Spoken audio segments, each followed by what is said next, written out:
somewhere down there. It's somewhere on this screen right now. Make sure you guys like the video, it really helps the channel a lot. Make sure you also comment down below maybe your own picks and predictions.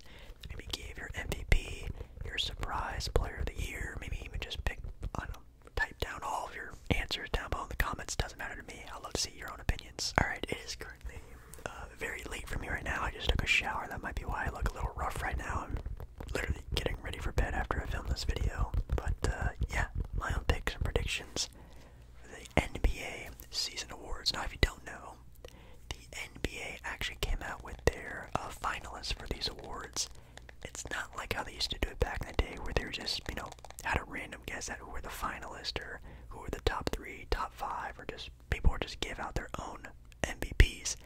Now there's 3 finalists for every categorized NBA award. Like, for example, one of the lesser, which by the way, it's not like a bad award to get. It would be kind of cool if we named this, but the NBA Clutch Player of the Year award, which I'm not even sure how they even determined that, but the Clutch Player of the Year, the 3 finalists for that award are DeMar DeRozan of the Chicago Bulls, Shai Gilgeous-Alexander of the Oklahoma City Thunder, and Steph Curry of the Golden State Warriors. So, you know, I'm assuming there's some sort of analytical statistics to go by when going through this, or they just pick, I guess, whoever they think is the most clutch player of this NBA season is, which is interesting. Maybe it goes by like buzzer beaters or fourth quarter scoring, something like that. I have no idea, but that's one of the awards. And again, there's 3 finalists for every award. So yeah, we have Steph, DeMar DeRozan, and Shai Gilgeous-Alexander. Well, on here on USA Today, that's where I'm getting this list from, they actually give some pretty key and interesting stats to these awards. So, well, to these finalists. So for DeMar DeRozan actually averaged 4.8 points on 48% shooting from the field, 46% shooting from 3. Whoa. And 87% on the free throw line in clutch time. The Chicago Bulls were 24 and 16 in clutch games with DeMar DeRozan on the court. When it comes to SGA averaged 3.2 points on 58 shooting from the field, 35 on threes, and 89% on the free throw line, where they were 23 and 11 in clutch games. Steph Curry averaged 4.4 points on 49% from the field, 45.7% shooting from 3, and 95% from the free throw line. And the Warriors were 23 and 20 in clutch games with Steph Curry on the court. I'm very surprised that the Chicago Bulls were a better record with DeMar DeRozan in clutch games. Now, of course, these clutch games could have been against the Washington Wizards or the Detroit Pistons, and maybe that's why their records are a bit better, so I'm not really looking into that too much. The statistics there are pretty interesting, but then again, I don't even really know what clutch time even represents. I mean, if I'm going to pick who is just the most clutch player in all these guys, I'm going to give it to Steph Curry. That's just my own pick and prediction, just because it seems like the stats look really nice, and Steph Curry is Steph Curry. With the game on the line, whether you're down 1, 2, 3, man, even 4 points, you're going to want to have Steph Curry on your team, man. He is pretty clutch. Now, is his team around him very clutch? That's very debatable, but clutch player of the year for Jake Paul, I'm going to say Steph Curry. Maybe everyone else will also go with that. I have no idea. Right, next up, we have the Most Improved Player Award. The Most Improved Player in the NBA this season.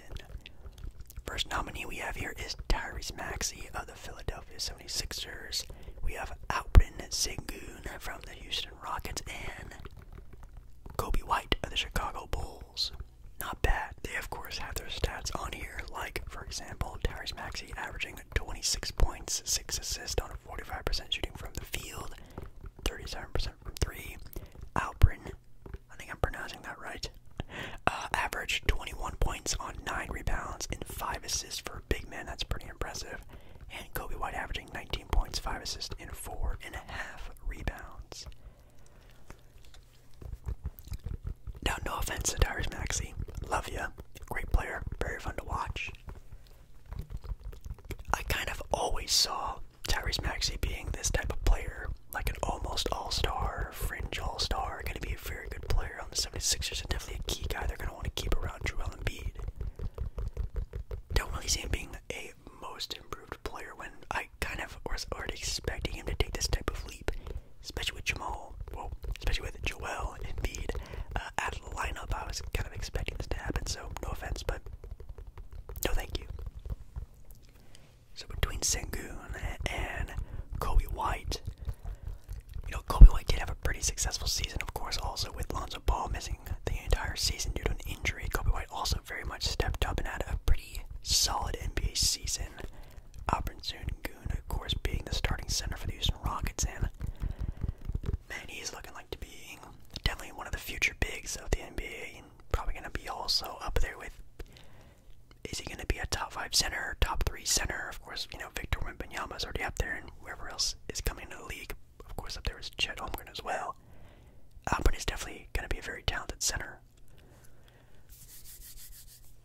I guess when it came down to this NBA season, at least for me personally, and just thinking about it in the long term, the short term, I never really thought Alperen Sengun was going to be this good of an NBA player, and I think this season turning out to be kind of like what the Chicago Bulls were, with comparing them to the Houston Rockets, a fringe play-in scenario team that just missed the cut. I'm gonna give it to Alperen. I didn't really see this coming from him. So we have a six man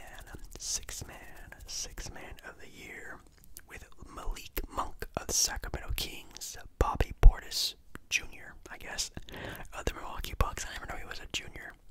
And then Naz Reid, the NBA legend, Naz Reid of the Minnesota Timberwolves. Oh wow. I'm just gonna say this first off.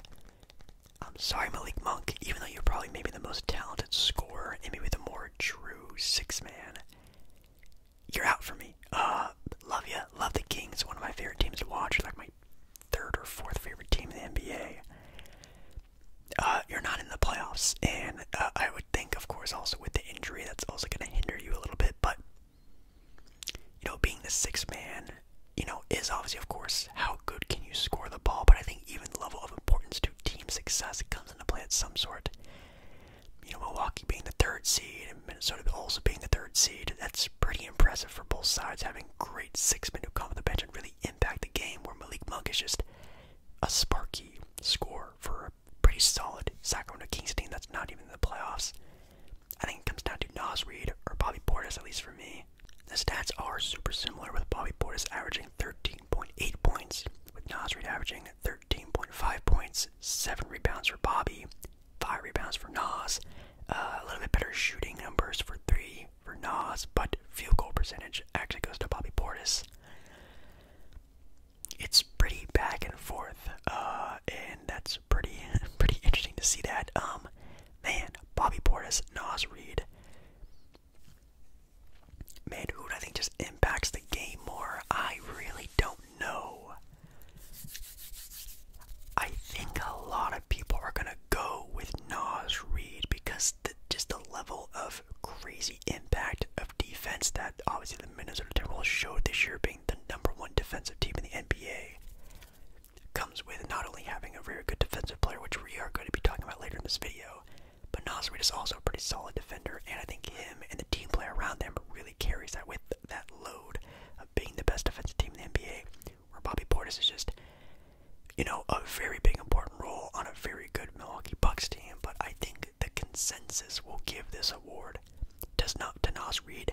It wouldn't surprise me if Bobby Portis won. Maybe even my vote is for Bobby Portis. I think he can add. He just has a little bit more potential of a good game than Naz Reid does. But I think the consensus, and I think who is going to win the award, is going to be Naz Reid. And also because it is NBA legend, Naz Reid. Which I guess I probably should have stated this way earlier in the video, but I'll state it now. This is who I think is going to win the award. Okay, this is who I think is going to win the award. I might have my own pick and prediction. Maybe, obviously talk about them. Like, again, just like with that, I think I would want Bobby Portis to win, but I think Naz Reid is going to win. This is who I think is going to win the NBA awards. Let's see. yeah, let's do Coach of the Year next. In my opinion, it's kind of easy. The first nominee we have is Chris Finch of the Minnesota Timberwolves. Again, talking about them being the #1 defensive team in the NBA, helped the Timberwolves go and finish 56-26 after going 42-40 last season.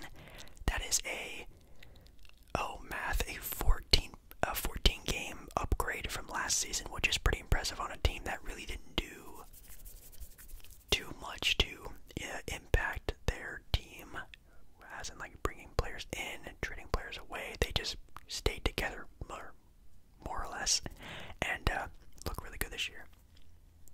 We have Jamal Mosley of the Orlando Magic going from 34-48 to 47-35. That is pretty impressive. That is a 13 game improvement.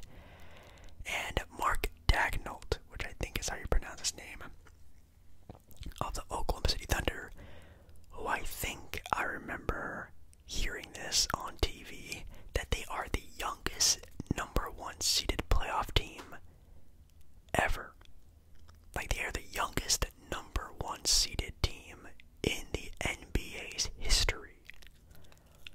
Whoa. They have a record of 57-25, a 17-win improvement from last season, and one of two teams to finish in a top 4 offensively and defensively. Very quickly, what Minnesota's done, very good, but the veterans they have on that team, you kind of expect that. The Orlando Magic, that's a great upside run for the Orlando Magic, but again, with a team that's that young, it's been cooking for so long with so many good draft picks, it was about time they finally made the playoffs. But this Oklahoma City Thunder team, people were not expecting them to have this big of a jump to where they are the #1 seeded team in the NBA, and that coach of that team, of that super youthful team, he got that team locked in, and as the #1 seeded team, that's super impressive to do. Had to have such young team and keep them mentally focused. I mean, look at these other young teams in the NBA who are just god awful in the headspace, and they are just so unprofessional, lackadaisical, and pretty much look like they don't care about basketball. And he's taking these young guys and making them the #1 seeded team in the NBA. That is just super impressive. Mark Daigneault absolutely deserves to win it this year. Next up, we have Defensive Player of the Year. With the Defensive Player nominees are Bam Adebayo of the Miami Heat.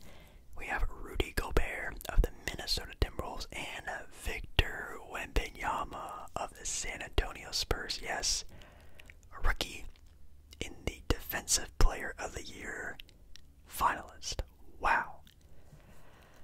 San Antonio.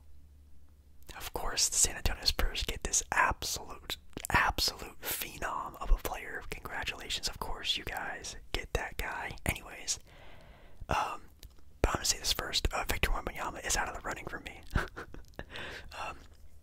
Even though I think he did lead the league this year in blocked shots, he is a very smart, very high IQ player, and I think by himself is a very good defender, but I still don't think just Victor Wembanyama makes a great defensive team, as we saw with the San Antonio Spurs still being one of the worst teams in the entire NBA. I think he's great. His, two-way game is, even as a rookie, one of the best in the NBA as a both offensive and defensive player. His upside on both sides is just tremendous.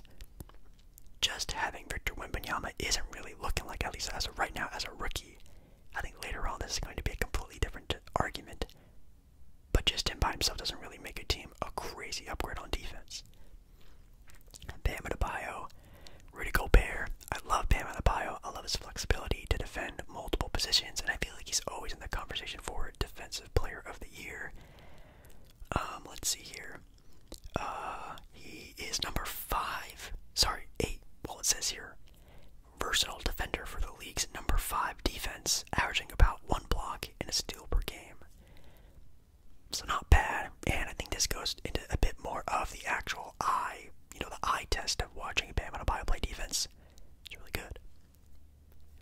But the rejuvenation of Rudy Gobert this this year is one of, honestly, the top storylines of his entire career, and this entire NBA season, with Rudy Gobert being the head honcho of the #1 defense in on the best defensive team in the NBA. So he's the best defender, rim protector, and leader of the best defensive team in the NBA. I think, yeah, he is the defensive player of the year. It even says here he averaged 2 blocks a game and anchored the league's top defense. I think that pretty much says it all for me. So yeah, I think he wins it. I think also for my own pick, I think he deserves it. Rookie of the year. First nominee we have is, of course, again, Victor Wembanyama. Oh my god, who would have thought?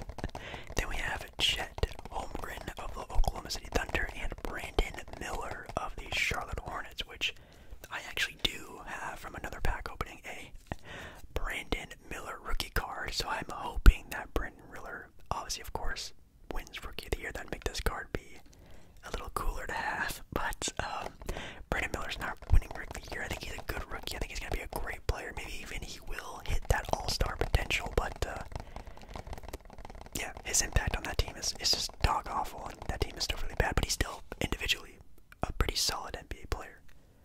But now we come into the argument of team success and individual success. Chet Holmgren, a pretty huge player and the best team record-wise in the NBA's Western Conference. And Victor Wembanyama, definitely the best rookie we've seen in a very long time on a singular player scale. What do you take into account? Rookie of the Year award finalist Chet Holmgren averaged 16.5 points per game, 8 rebounds, 2 assists, 2 blocks, 50% from the field, and 30% shooting from 3. Victor Wembanyama averaged 21 points, almost 11 rebounds, 4 assists, nearly 4 blocks a game, a steal a game, 46% from the field, and 32.5% from the 3. Oh god, well, who do I think is going to win Rookie of the Year? The media loves Victor Wembanyama. They are going to do everything in their power to push Victor Wembanyama into stardom.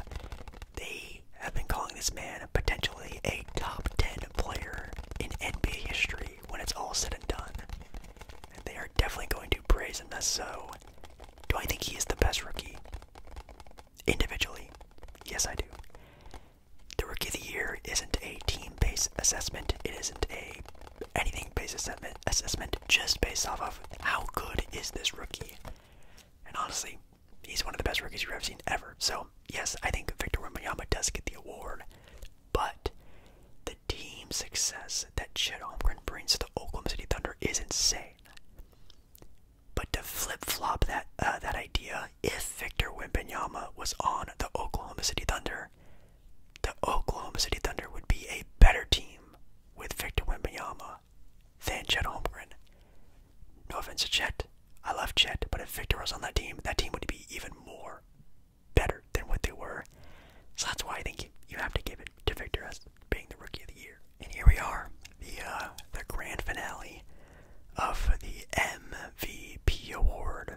Now, there are a lot of super good players this year. One of the most notable ones was actually last season's NBA MVP award winner, Joel Embiid, which, of course, can't win the award anymore because he missed too many games. The finalists this year are Luka Doncic of the Dallas Mavericks, Nikola Jokic of the Denver Nuggets, and SGA, Shai Gilgeous-Alexander of the Oklahoma City Thunder. Holy cow. That's pretty crazy. Now, SGA, one of my favorite players. He was for a long time my favorite underrated player in NBA, and now he's the best player on the #1 seeded team in the Western Conference. I'm super happy for him. He averaged a season 30 points, 6 assists, 5.5 rebounds, 2 steals a game, 50